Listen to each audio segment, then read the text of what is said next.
정부 시뮬레이션 보면은 한동안 저출산이 있다가 한 10년쯤 후에는 정부의 대책이 효력을 발휘해서 이 추세가 그래도 괜찮아져요라고 돼 있어요. 정말로 이제 지금 저출산 구도로 가면은 어떤 제도든 이제 한국에서 돌아가기 어려워요. 저출산을 완화시키는 그런 걸 해야 돼요.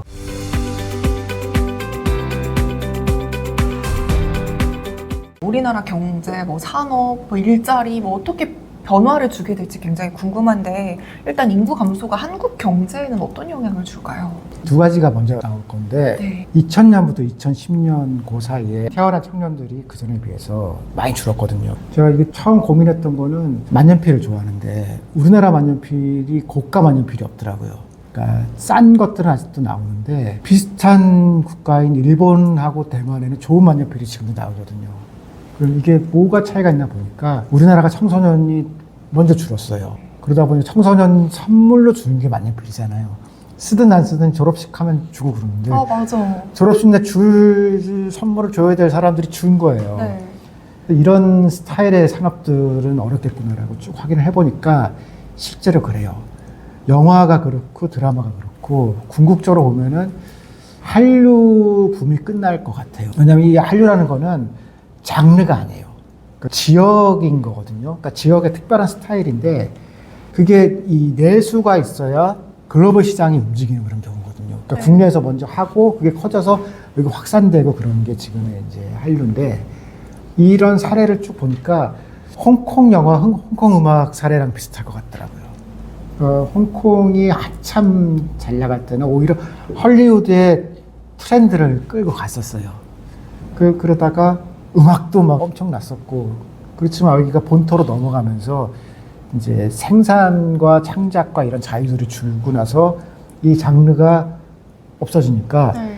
장르로서 홍콩은 스타일 홍콩은 지금 가끔 오마주로는 이제 이렇게 이소룡 나온다 막 뭐 이런 느낌이지 없어졌거든요. 그러면은 우리가 최소한 지역 시장을 유지할 정도로 하지를 않으면 이런 도메스틱 마켓이라고 하는 것들은 먼저 없어지거든요. 책 같은 경우도 보니까 예전에 청소년 토지가 있었거든요. 2000년대 초반에 나왔는데 이거는 되게 유명한 장르였어요. 그 유명한 책들은 다 청소년 버전을 한 번씩 다 냈거든요. 근데 이게 요즘 없어졌어요. 그러네요. 맞아, 있었던 것 같아요. 예. 네. 그래서 보니까 청소년이 준 거예요. 지금 이 줄어든 10대 숫자로는 유명 책을 내서는 이게 안 돼요. 근데 이게 외국도 그런 거 보니까 딴 나라는 10대용 뭐 영 어덜트 등 뭐 등등 해가지고서 많이 나오죠. 넷플릭스에 그런 것 붐으로 나오고 일본에서도 지금 웹소설 등 우리나라만 그게 지금 청소년용 시장이 죽은 거예요. 그러니까 우리나라가 빠르게 줄어들다 보니까 사격하는 사람이 되게 대단하더라고요. 청소년은 줄었는데 영유아 사격이나 새로운 시장을 만들기도 하고 아직도 유지하는 거 보니까 신이다 신. 그러면서 최근에 이 어린이용 의대반이 생긴 게 이 한국의 신상품 개발로는 이거를 못 따라간다. 그래서 지금 6학년들이 지금 미적분 배운다는 거 아니에요? 어머, 6학년이 미적분을? 아니 어저께 누가 나한테 보내가지고서 이거 5학년 문제당 풀어보세요 그랬더니 이게 서 있고 점 찍은 가우스 함수 문제를 5학년이 푼다는 거지. 진짜요? 빠르다 진짜. 선행학습 정도가 아니고 이제 5, 6학년 때부터 이제 의대에 가려면 이 정도 하셔야죠. 이러고 있는 거예요. 스위스나 스웨덴을 보면은 스위스는 뭐 책도 없고 소설도 없고 만화도 없고 아무것도 없겠네라고 생각하는데 예전에 말갈량표 보신 거 기억나시나요? 네네. 그게 스웨덴 거거든요. 없는 게 아니에요. 그나마 스위스는 또 영어권, 불어권 나뉘어가지고서 없을 것 같은데 거기도 출판 시장이 있거든요. 소설도 하고 다 해요. 그래서 이제 책이 비싸요. 그런 나라는.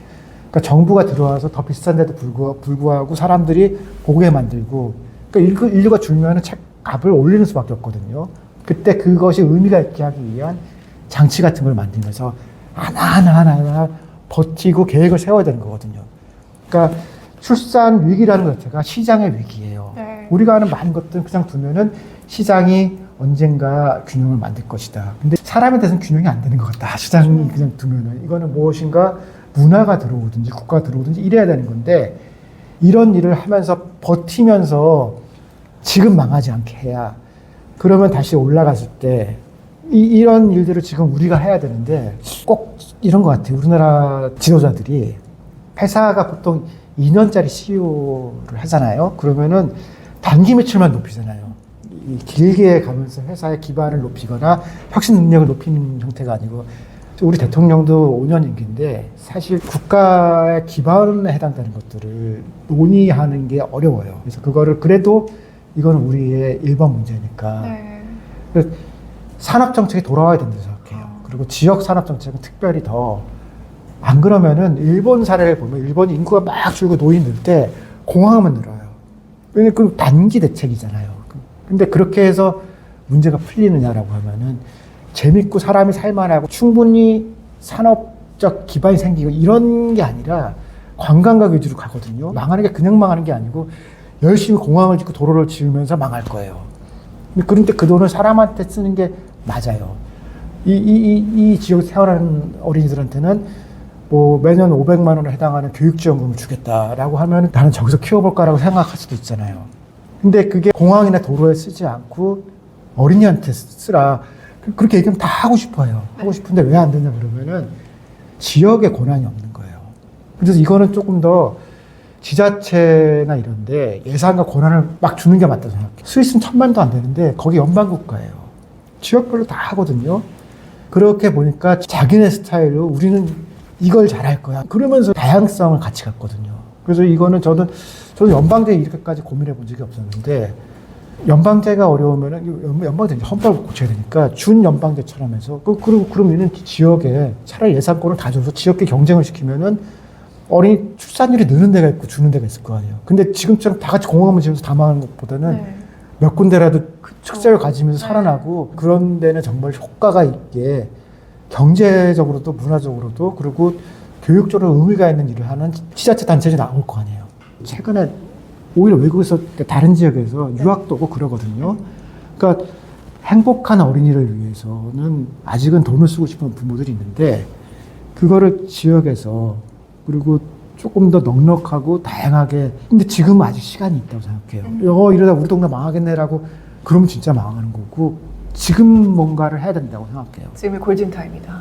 아직은 그래도 한국이 GDP 규모가 있고 잠재 성장률이 플러스잖아요. 근데 이게 조금 지나면은 잠재 성장률은 그 나라가 쓸 수 있는 자원을 100% 쓰는 경우거든요. 100을 썼는데 기술은 잘 안 늘어. 그리고 인구는 줄 것 같아. 그러면 잠재 성장률이 마이너스가 돼요. 이 클래스에서는요, 대중의 입에 휘둘리지 않고요, 내가 스스로 찾아낼 수 있는 돈의 흐름을 읽을 수 있는 방법을 알려드리려고 합니다. 그러면 최근에 빅테크 기업들이 로봇이나 이런 것들 네. 막 개발하고 있잖아요. 네. 인력이 주니까. 네. 이런 것들을 개발하는 게 인력을 대체하는 데는 한계가 있겠죠, 그러면? 저는 지금 AI나 이런 로봇도 결국 인류가 겪을 건데 이제 이런 생각은 해볼 수 있죠. 로봇의 일을 시키는 사람이 될 거냐, 네. 로봇도 못하는 일을 할 사람이 될 거냐. 그 두 가지가 남을 것 같아요. 그러니까 로봇의 일을 시키는 사람은 기획을 하고 종합하고 이런 사람인데 이런 사람들은 코딩만 하는 사람이 아니라 많이 만나는 사람들이잖아요. 이 CEO들이 보면은 뭐 맨날 하와이에서 누구 만나고 막 그러잖아요. 근데 서로 다른 직종과 서로 다른 문화를 결합시키는 그런 기획자들한테는 중요한 일이 되죠. 그건 AI가 상상할 수 없는 그 AI한테 일을 시키는 사람들이 고등교육을 받은 상당히 많은 사람들이 그렇게 해서 재창출되는 나라가 되는 게 맞고 네. 데코레이션이나 아니면은 위장이 같은 일들은 AI가 못한다는 거예요. 그럼 뭐 집, 건물 리빌딩이나 이런 너무 경우의 수가 많고 인간의 경험이 많이 들어가는 그거는 지금은 뭐 별거 아닌 직업이지만 AI랑 경쟁해도 우리가 안 져. 그런 사람들 있잖아요. 커피 이런 거는 AI한테 이기기 어려울 것 같아요. 2년 전에 싱가포르 공항 갔더니 거기 커피를 만드는 로봇이 있더라고요. 우리 집 어린이들하고 신기해서 두 잔씩 마셔봤는데 네. 바리스타는 아닌 것 같지만 실제로 힘을 쓰고 움직이고 그러면서도 디자인 기능이 붙고 그런 또 많은 직업들은 AI 시대 살아남을 거거든요. 그래서 저는 우리가 인구가 줄더라도 20만, 30만이 대한민국이라는 경제에서 그 사람들이 할 일이 없는 그런 일은 안 벌어진다고 생각해요. 상당수는 공무원 일을 할 거예요. 네. 공무원이나 이 정부 기관, 그러니까 전기를 예를 들면은 그런 일들은 내국인들이 다 하거든요. 그 비밀을 다뤄야 되고 한국 사람 서비스를 해야 되는 것들은 그런 공공 부분은 내국인들을 쓰는데 인구가 준다고 해도 젊은 인구가 많이 준 거지. 총 인구는 별로 줄지 않았기 때문에 전기, 가스, 의료 이런 것들이 정부 규모가 유지가 돼요. 네. 그리고 AI를 통해서 줄인다고 하더라도 기본 서비스는 일정하게 유지가 되거든요. 이 자리에 지금 10대, 20대가 들어가면은 사실은 자리가 남아요. 그 지역 일자리 이렇게 해도 남아요. 10년 전만 해도 공무원 뭐 뽑는다고 그러면은 KTX 특별 운영해가지고서 막 보냈잖아요. 근데 지금은 청년이 줄어가지고서 그렇게까지는 안 해도 될 것 같은데라고. 그럼 어른들이 이해를 못해. 저 좋은 자리를 왜 안 해? 그럼 나 저 돈 갖고는 저거 안 하겠네. 쉽게 표현을 해보면은 10년 전에는 이랬어요. 청년들이 뭐라고 하면은 자르는 거죠. 너 말고도 일할 사람들이 많아. 근데 중견기업부터는 벌써 그렇게 얘기 안 해요. 사람 뽑기 너무 힘들다는 거예요. 주 4일제는 한국이 회사가 먼저 했거든요. 네. 연봉을 올려줬으면 연봉 올려줄 텐데 우리도 경쟁 중이라서 연봉 올려주기 어려우니까 그럼 내가 하루 빼줄게. 그럼 그런 데로 가는 거거든요. 일본도 공공부문에서 네. 주 4일제 지금 논의를 시작했어요. 일본도 마찬가지니까 주니까 일 잘하는 사람한테 연봉을 그냥 2,000 올려주면 추가로 일해 그럴 수 있는데 이게 또 경쟁이니까 동일 산업에서 그렇게 획기적으로 돈을 벌기 어렵거든요. 그러면은 빼자. 이 일을 하루 빼면 그러면 이제 아이를 키우거나 집에서도 편안할 시간이 생기고 네. 그리고 사회적으로는 일종의 잡시어링 효과가 나요. 조금 더 일을 나눠서 하자. 그래서 지금 전 세계는 다 주 4일제로 가는데 한국도 갈 거예요. 사람이 적으면 일을 더 해야 되느냐. 적으면 적을수록 그 사람이 귀해지니까 하루 빼줄게요. 그러면 지금 우리나라 주 4일제를 주도하는 게 정부나 공공부문 안 돼요. 죽어라고 5일 동안 일하고. 근데 민간 부문에서 먼저 실험적으로 해보잖아요.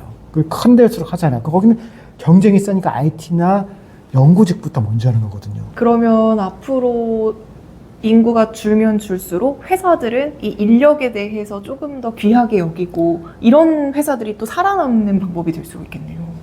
결국 고급 인력이니까 미국도 그래서 싸우는 거예요. 미국도 지금 할배들이 딱 힘을 딱 줬거든요. 그랬더니 이제 재택근무는 안 되겠어요.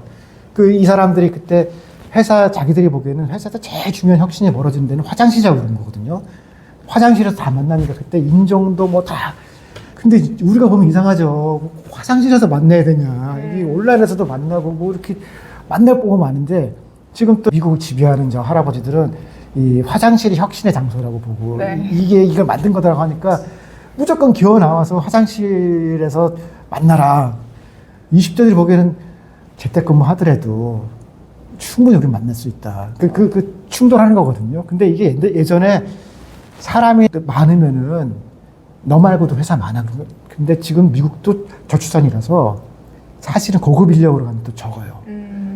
그 옛날 같은 10년 전에는 외국인들 그거 다 채웠는데, 우리 트럼프는 또 외국인은 또 안 되죠.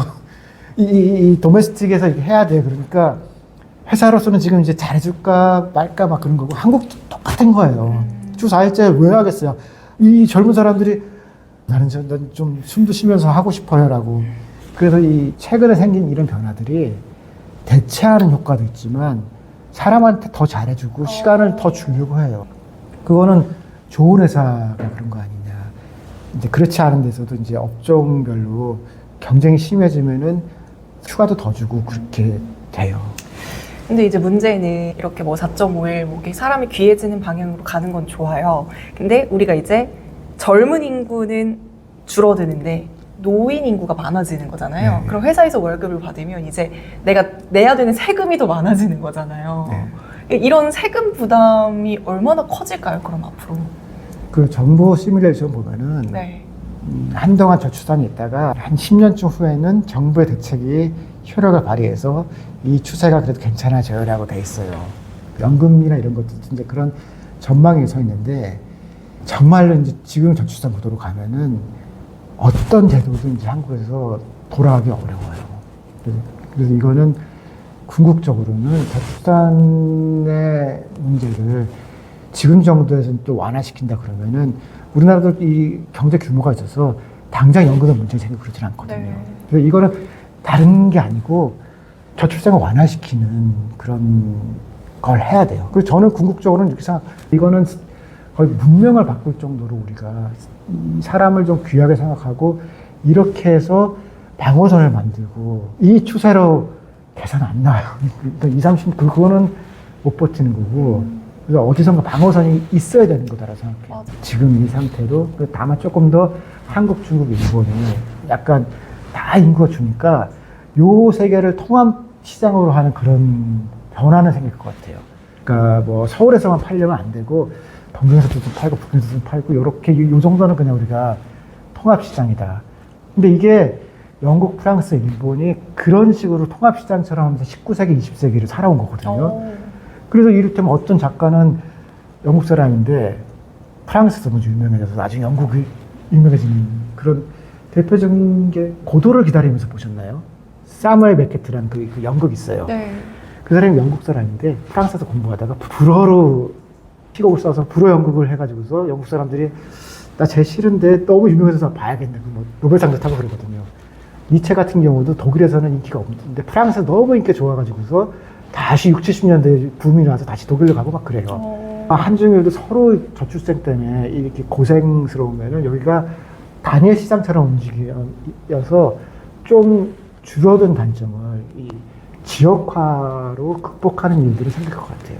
화장품 같은 게 대표적으로 그렇잖아요. 그래서 중국 사람, 일본 사람이나 한국 사람들은 뭐 좋아할지 이것도 알아봐. 중국 사람들 뭐 좋아할지 이것도 알아봐. 처음에 순한 화장품 그런 거 광고가 20세기 초에 보니까 10대용 화장품이 있었어요. 근데 지금은 10대용 여성 화장품 분류가 거의 없다시피 해요. 줄었으니까 10대용 화장품 따로 만드는 게 아니라 그냥 20대, 30대 거 그냥 쓰세요. 그걸 개별적으로 따로 하려니까 맞아. 25만 곱하기 3년 해봐 70만인데 그거 가지고선 이 개발비 안 나옵니다. 그러니까 이 3, 40대 거 그냥 10대가 쓰라고 이미 그렇게 가고 있는 거예요. 저 때만 해도 10대용 화장품 따로 있었거든요. 그때는 100만 명씩 있었으니까. 지금은 진짜 없네. 아. 그런 변화가 지금 오고 있는 거예요.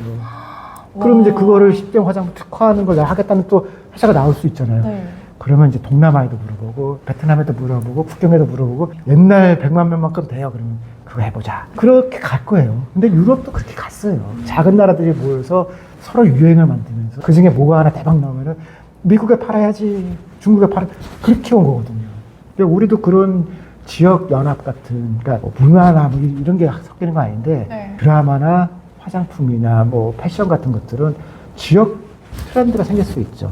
그렇게 갈 거라고 생각해요. 이제 마지막으로 혹시 또 하고 싶은 말씀 있으면 구독자분들께 자유롭게 해주시면 될 것 같아요. 저는 보니까 제가 이 책 하기 전까지 몰랐는데 제가 굉장히 좀 낙관론자더라고요.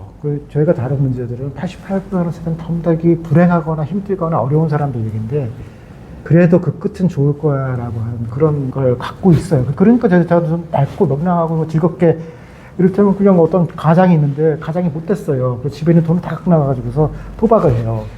그러면은 너무 불행할 거 아니에요. 그래도 남은 식구들끼리 대화를 하면은 살거든요. 그러니까 우리도 이 벌어진 일들은 개별적인 일은 이벤트예요. 그러니까 21세기를 살아갈 한국인들이 맡게 된 이벤트인데 이게 이런 게 문제다라고 얘기를 하고 우리의 문제라고 생각을 하면은 풀린다는 거예요. 맞아요. 근데 심통나 그러고선 이제 우리나라 망했어 그러고 있으면은 사실은 망해요. 그거는 근데 그렇게 망할 나라는 소통이 없고 대화가 없고 토론이 없는 나라는 이 이벤트가 아니더라도 망할 것 같다는 거예요. 얘기 많이 하고 큰일 났네라고 속상해 그러면서 너는 왜 속상해라고 얘기할 수 있는 집은 안 망한다는 거거든요. 그래서 저는 낙관론이 생겼어요. 이거는 얘기를 많이 하고 이 이벤트를 우리의 문제로 바꾸는 것이 문제를 푸는 거라고 생각해요. 와, 울림이 있어요. 이게 항상 우리가 한탄만 하잖아요. 이게 예, 문제가 있어, 어떻게 큰일 나서 걱정만 하지, 이걸 해결하려고 하는 생각은 안 해봤는데 꼭 이 문제뿐만이 아니라 우리 삶에서 그냥 어떤 문제를 딱 직면하고 소통하고 해결하려는 노력을 하면 충분히 다 해결이 될 것 같아요. 저도 진짜 너무 놀라서 어떤 변호사들이 하는 얘기가 주식 투자 실패로 이혼하지 않는다는 거예요. 주식 투자 실패를 남편이 감추고 몰래 감추고 그러면서 이혼하게 되는 거지. 주식 투자 실패했다고 이혼하지 않는다. 맞아. 저도 만약에 남편이 말해요? 그러면 짜증나지만 같이 해결해보자 할 것 같아요. 근데 네. 숨기면 전 이혼해요. 아니 그 이벤트를 같이 풀어야 풀 수 있는 건데 그쵸. 감추고 그러면은 그 믿음이 이벤트는 깨지죠. 그냥 재앙이 되는 거죠. 저출산도 이벤트가 하나 벌어진 거예요. 한국은 단군 이후로 수없이 많은 이벤트를 겪어온 나라인데 그 중에 하나라고 생각하는 거예요. 네, 오늘 말씀 너무 귀한 말씀 해주셔서 감사하고요. 구독자 여러분들께서도 우리 우석훈 작가님의 이 천만국가라는 도서 꼭 읽어보시길 바라겠습니다. 오늘 소중한 말씀 감사합니다. 네, 고맙습니다.